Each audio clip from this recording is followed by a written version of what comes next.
Hello friends, welcome back to my channel. ಹೇಗಿದ್ದೀರಾ? ಎಲ್ಲ ಚೆನ್ನಾಗಿದ್ದೀರಾ ಅಂದ್ಕೊಂಡು ಈ ವಿಡಿಯೋನ ಸ್ಟಾರ್ಟ್ ಮಾಡ್ತಾ ಇದ್ದೀನಿ. ಇವತ್ತು ನಾನು ಮಾಡ್ತಾ ಇರೋದು ಕನ್ನಡ ವ್ಲಾಗು. ಇವತ್ತಿನ ವಿಡಿಯೋದಲ್ಲಿ ಡೈಲಿ ವ್ಲಾಗ್ನ ನಿಮ್ಮ ಜೊತೆ ಶೇರ್ ಮಾಡ್ಕೋತಾ ಇದ್ದೀನಿ ಫ್ರೆಂಡ್ಸ್. ಇವತ್ತು ಸ್ವಲ್ಪ ಕೆಲಸ ಆಚೆ ಇರೋದ್ರಿಂದ, ಅಂದರೆ ಸ್ಕೂಲ್ಗೆ ಸ್ವಲ್ಪ ಅಡ್ಮಿಷನ್ ಮಾಡಬೇಕಾಗಿತ್ತು ಮಕ್ಕಳಿಗೆ. ಅದಕ್ಕೋಸ್ಕರ ನಮ್ಮ ಮಾಮನೂ ಕೂಡ ಇವತ್ತು ಆಫೀಸ್ಗೆ ಲೀವ್ ಹಾಕಿದ್ರು, ಮನೇಲೇ ಇದ್ದರು. ಅದರಿಂದ ಬೇಗ ಸಾಂಬಾರು ಮಾಡಿಟ್ಬಿಡೋದ ಬೆಳಗ್ಗೆನೆ ಅಂತ ಬೀನ್ಸು, ಕ್ಯಾರೆಟು, ಹಾಗೆಯೇ ಬದನೆಕಾಯಿ, ಆಲೂಗಡ್ಡೆ ಇದನ್ನೆಲ್ಲ ಹಾಕಿ ಬೇಳೆ ಸಾಂಬಾರು ಮಾಡಿಟ್ಬಿಡ್ತಾಯಿದ್ದೀನಿ. ಇದಾದಮೇಲೆ ಸಾಂಬಾರು ಮಾಡೋಕ್ಕೆ ಇಟ್ಮೇಲೆ ಗೋಧಿ ಹಿಟ್ಟು ಹಾಕಿ ಚಪಾತಿಗೆ ಹಿಟ್ಟನ್ನು ಕಲಸಿ ಒಂದು ಕಡೆ ಇಟ್ಬಿಟ್ಟೆ. ಇದಾದಮೇಲೆ ಆಲೂಗಡ್ಡೆ ಪಲ್ಯ, ಚಟ್ನಿ, ತೆಂಗಿನಕಾಯಿ ಚಟ್ನಿ ಎರಡನ್ನೂ ಮಾಡಿ ಇಟ್ಬಿಟ್ಟು ಆಮೇಲೆ ಹಾಲಲ್ಲಿ ಬಂದು ಮುಂದಿನ ಕೆಲಸ ಶುರು ಮಾಡ್ಕೋತಾ ಇದ್ದೀನಿ ಫ್ರೆಂಡ್ಸ್. ಆರ್ಯನು ರಿಯಾನು ಸೋಫಾನ 5 ಸೀಟರ್ ಇದೆಯಲ್ಲ ಅದನ್ನು ಇಬ್ಬರು ಕ್ಲೀನ್ ಮಾಡಿಕೊಟ್ಬಿಟ್ರು. ಅದಾದಮೇಲೆ ದಿವಾನ್ ಕೂಡ ಧೂಳೆಲ್ಲ ಒರೆಸಿ ಅದನ್ನು ಕೂಡ ಡಸ್ಟ್ ಮಾಡಿಕೊಟ್ಬಿಟ್ರು. ಇದರಿಂದ ನನಗೆ ಸ್ವಲ್ಪ ಕೆಲಸ ಈಸಿ ಆಯಿತು.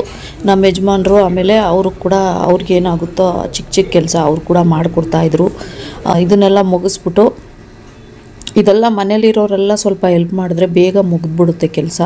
ಇದೆಲ್ಲ ಅವರೇ ಇಷ್ಟವಾಗಿ ಮಾಡೋದು. ಮಕ್ಕಳಿಗೆ ಮಾತ್ರ ನಾನು ಚಿಕ್ಕ ಕೆಲಸ ಎಲ್ಲ ನಾನೇ ಕೊಡ್ತೀನಿ, ಯಾಕಂದರೆ ಅವರು ಕಲೀಲಿ ಅಂತ.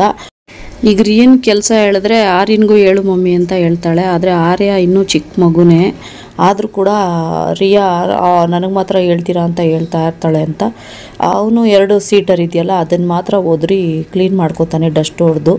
ದೊಡ್ಡ ಸೀಟು ಸೋಫಾ ಇದೆಯಲ್ಲ ಅದನ್ನು ರಿಯಾ ಮಾಡ್ಕೋತಾಳೆ. ಅದರಿಂದ ಅದನ್ನೆಲ್ಲ ಮುಗಿಸ್ಬಿಟ್ಟು ನಾನೇನು ಮಾಡಿದೆ, ಕ್ಲೀನಾಗಿ ಕಸ ಗುಡಿಸ್ಕೊಂಡು ಬಂದ್ಬಿಟ್ಟೆ. ಅದಾದಮೇಲೆ ಮನೆಯೆಲ್ಲ ಒರೆಸಿ ಹೋಗಿ ಫಸ್ಟು ಸ್ನಾನ ಮಾಡ್ಕೊಂಡು ಬಂದ್ಬಿಡೋದ ಅಂತ ಹೋಗಿ ಸ್ನಾನ ಮಾಡ್ಕೊಂಡು ಬಂದು ಆಮೇಲೆ ದೇವ್ರ ರೂಮೆಲ್ಲ ಕ್ಲೀನ್ ಮಾಡಿ ದೇವ್ರ ಪಾತ್ರೆ ಎಲ್ಲ ಬೆಳಗಿ ದೇವ್ರ ಫೋಟೋ ಎಲ್ಲ ಒರೆಸ್ಕೊಂಡು ಅಲ್ಲಿ ಪೂಜೆ ಮಾಡೋಕ್ಕೆ ಎಲ್ಲ ರೆಡಿ ಮಾಡಿ ಆಮೇಲೆ ಮನೆ ಬಾಗಿಲಿಗೆ ಹೋಗಿ ರಂಗೋಲಿ ಬಿಡಿಸಿದ್ದೀನಿ. ಅದು ಯಾವ ರೀತಿ ಬಂದಿದೆ ಅಂತ ಕಮೆಂಟಲ್ಲಿ ತಿಳಿಸಿ. ಇದಾದಮೇಲೆ ಸಾಂಬ್ರಾಣಿ ಹಾಕಿ ಪೂಜೆ ಎಲ್ಲ ಮುಗಿಸ್ದ ಮೇಲೆ ಹಿಟ್ಟು ಕಲಸಿಟ್ಟಿದ್ನಲ್ವ ಅದನ್ನು ಚಪಾತಿ ಮಾಡೋಕ್ಕೆ ಅಂತಲೇ ಕಲಿಸಿದ್ದೆ. ಆದರೆ ಮಕ್ಕಳು ಬೇಡ ನಮಗೆ ಪೂರಿ ಮಾಡಿಕೊಟ್ಬಿಡಿ ಅಂದರು ಅಂತ. ಈಗ ಹೋಗಬೇಕು, ಟೈಮ್ ಆಗ್ತಿತ್ತು ಅಂತ ಪೂರಿ ಅಂದರೆ ಸ್ವಲ್ಪ ಬೇಗ ಆಗುತ್ತೆ ಅಂತ ಪೂರಿ ಮಾಡಿಬಿಟ್ಟೆ. ಆಮೇಲೆ ಆರ್ಯನ್ಗೂ ರಿಯನ್ಗೂ ತಟ್ಟೆಲ್ಲಿ ಹಾಕ್ಕೊಟ್ಬಿಟ್ಟು ನಾನು 1-2 ಪೂರಿನ ತಿಂದು ರೆಡಿ ಆಗೋಕ್ಕೆ ಶುರು ಆದೋ ಸ್ಕೂಲ್ಗೆ ಹೋಗಬೇಕು ಅಂತ. ನಮ್ಮ ಯಜಮಾನರು ಕೂಡ ಅವ್ರಿಗೆ ಟಿಫನ್ ಹಾಕ್ಕೊಟ್ಬಿಟ್ಟೆ, ಅವರು ಕೂಡ ತಿಂತಾಯಿದ್ರು. ಇದರಿಂದ ನಾನು ಹೋಗಿ ಬೇಗ ರೆಡಿಯಾಗಿ ಬಂದಮೇಲೆ ಎಲ್ಲರೂ ಸ್ಕೂಲ್ ಹತ್ರ ಹೋದೋ. ಅದರಲ್ಲಿ ನಾವು ಫೀಸ್ ಕಟ್ತಾ ಇರೋದು ಬಂದು ಒಂದೇ ಸರಿ ಕಟ್ಬಿಡ್ತೀವಿ ಮಕ್ಕಳಿಗೆ ಇಬ್ಬರಿಗೂ. ಒಂದು 50,000 ರೂಪಾಯಿ ಬೇಕಾಗುತ್ತೆ ಇಬ್ಬರಿಗೂ. ಅದರಿಂದ ಏನು ಮಾಡ್ತೀವಿ, ಆಫೀಸಲ್ಲಿ ಅಡ್ವಾನ್ಸ್ ರೀತಿ ತಗೊತೀವಿ, ಅವ್ರು ಕೊಡ್ತಾರೆ ಓನರು. ತಗೊಂಡು ಮಂತ್ಲಿ ಸ್ಯಾಲ್ರಿಲಿ ಕಟ್ ಮಾಡಿಬಿಡ್ತಾರೆ ಫ್ರೆಂಡ್ಸ್. ಇಲ್ಲಾಂದರೆ ಏನಾಗುತ್ತೆ ಅಂದರೆ ಇನ್ಸ್ಟಾಲ್ಮೆಂಟ್ ಕೂಡ ಇದೆ ಸ್ಕೂಲಲ್ಲಿ ಕಟ್ಟೋದು 3 ಮಂತ್ಸ್ಗೊಂದ್ಸರಿ. ಆದರೆ ತುಂಬ ಅಲ್ದಾಡಿಸ್ತಾರೆ. ಹೋಗಿ ನಿಂತ್ಕೊಂಡ್ರೆ ಈಗ ಬರಬೇಡಿ, 4 ಗಂಟೆಗೆ ಬನ್ನಿ. ನಾವು ಹೋಗೋದು ಸ್ಕೂಲಿಂದ ಕರ್ಕೊಂಡು ಬರೋಕ್ಕೆ 3 ಗಂಟೆಗೋ ಇಲ್ಲ 2 ಗಂಟೆಗೋ ಹೋಗ್ತೀವಲ್ವ, ಆಗ ಕಟ್ಟಿಸ್ಕೊಳ್ಳಲ್ಲ ದುಡ್ಡನ್ನ. ಆಮೇಲೆ ಬನ್ನಿ, ಇಲ್ಲ 5 ಗಂಟೆ ಮೇಲೆ ಬನ್ನಿ, ಈಗ ತಗೊಳ್ಳಲ್ಲ, ನಾಳೆ ಬನ್ನಿ, ಮೇಡಮ್ ಇಲ್ಲ, ಪ್ರಿನ್ಸಿಪಲ್ ಇಲ್ಲ, ಈ ರೀತಿ ಏನಾದರೂ ಹೇಳಿ ಕಳಿಸ್ತಾನೆ ಇರ್ತಾರೆ. ದುಡ್ಡು ತಗೊಂಡೋದ್ರೆ ಫೀಸ್ ಕಾರ್ಡ್ ಕೊಟ್ಟರೆ ಮಾರನೇ ದಿನ ನಾವು ನಿಂತ್ಕೊಂಡಿರ್ಬೇಕು ಕ್ಯೂವಲ್ಲಿ, ಫೀಸ್ ಕಾರ್ಡ್ ಕೊಟ್ಟಿಲ್ಲ ರಿಟರ್ನು ಅಂತ. ಅದರಿಂದ ಆದರೆ ಮೇಡಮ್ ದೊಡ್ಡವ್ರು ಇದ್ದಾರಲ್ಲ ಪ್ರಿನ್ಸಿಪಲು, ಅವ್ರಿಗೆ ಇದೆಲ್ಲ ಗೊತ್ತಾಗಲ್ಲ. ಅವರಿದ್ದರೆ ಬೇಗ ತಗೊಂಡು ಆವಾಗಲೇ ಕೊಟ್ಬಿಡ್ತಾರೆ. ಈ ಟೀಚರ್ಸು ಅಲ್ಲಿ ಅಸಿಸ್ಟೆಂಟು ಇರ್ತಾರಲ್ಲ ಅವರೇ ಈ ರೀತಿ ಎಲ್ಲ ಮಾಡೋದು. ಅದರಿಂದ ಏನು ಮಾಡ್ತೀವಿ, ಈ ರೀತಿ ಫಸ್ಟೇ ಕಟ್ಬಿಡೋದ್ರಿಂದ ಸ್ಯಾಲ್ರಿಲಿ ಕಟ್ಟಾಗ್ತಾ ಬರುತ್ತೆ, ನಮಗೆ ಗೊತ್ತಾಗೋದೇ ಇಲ್ಲ. ಇಲ್ಲ ಅಂದರೆ 3 ತಿಂಗಳಿಗೊಂದ್ಸರಿ 6,000 ರೂಪಾಯಿ ಸೇರಿಸ್ಬೇಕು ಅಂದರೆ ನಮಗೆ ಬೇರೆ ಕಟ್ಟೋದು. ಅದರಿಂದ ನನಗೆ ಸ್ವಲ್ಪ ಕಷ್ಟ ಆಗ್ಬಿಡುತ್ತೆ ದುಡ್ಡು ಎತ್ತಿಡಬೇಕು ಅಂದರೆ. ಅದರಿಂದ ಸ್ಕೂಲ್ ಫೀಸ್ ಕಟ್ಟಬೇಕು ಅನ್ನೋದೇ ಚಿಂತೆ ಇರುತ್ತೆ. ಅದರಿಂದ ಈ ರೀತಿ ನಾವು ಯಾವಾಗಲೂ ಮಾಡ್ತೀವಿ ಫ್ರೆಂಡ್ಸ್. ಇಬ್ಬರು ಮಕ್ಳಿಗೂ ಫೀಸ್ ಕಟ್ಬಿಡ್ತೀನಿ ನಾನು. ಫೀಸ್ ಕಟ್ಟಿದ ಮೇಲೆ ಯೂನಿಫಾರ್ಮ್ಗೆ ಬಿಲ್ ಕೊಟ್ಟಿದ್ರು, ಅದನ್ನು ತಗೊಂಡೋಗಿ ಎಲ್ಲಿ ಅವ್ರು ಕೊಟ್ಟಿದ್ದಾರೋ ಶಾಪು ಅಲ್ಲಿ ಕೊಟ್ಟರೆ ಮಕ್ಕಳಿಗಿಬ್ರಿಗೂ ಯೂನಿಫಾರ್ಮ್ದು ಮೆಷರ್ಮೆಂಟ್ ತೆಗಿತಾರೆ. ಅದು ತೆಗಿಯೋಕ್ಕೆ ಅಂತ ಕರ್ಕೊಂಡೋಗಿದ್ದು.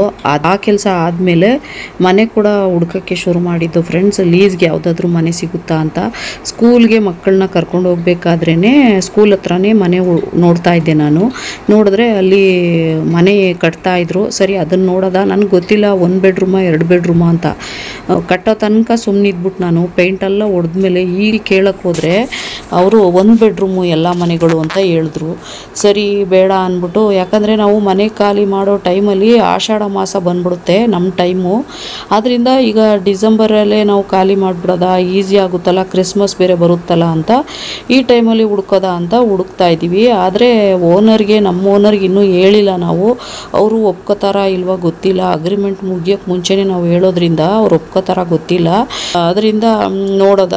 ಈಗೆಲ್ಲ ಆದಮೇಲೆ ಮನೆಗೆ ಬಂದು ಸಾಂಬಾರೆಲ್ಲ ಮಾಡಿ ಇಟ್ಬಿಟ್ಟು ಹೋಗಿದ್ನಲ್ವ, ರೈಸ್ ಮಾತ್ರ ಮಾಡಿಕೊಂಡು ಹಪ್ಪಳನ ಹುರಿದು ಎಲ್ಲ ಊಟ ಮಾಡಿಕೊಂಡು ಆಮೇಲೆ ನಮ್ಮ ಮಾಮ ಚಾಪೆ ಹಾಕಿ ಮನ್ಗಕ್ಕೆ ಹೋದ್ರು. ನಾವೇನು ಮಾಡ್ದೋ, ಅಯ್ಯೋ ಮನಗ್ಬಿಡ್ಬೇಡ ಮಾಮ, ಮಕ್ಕಳು ಲೀವ್ ಇರೋದ್ರಿಂದ ಎಲ್ಲಾರ ಕರ್ಕೊಂಡು ಹೋಗು ಅಂತ ಹೇಳ್ತಾವ್ರೆ ಅಂತ ಹೇಳ್ತಾ ಇದ್ದು.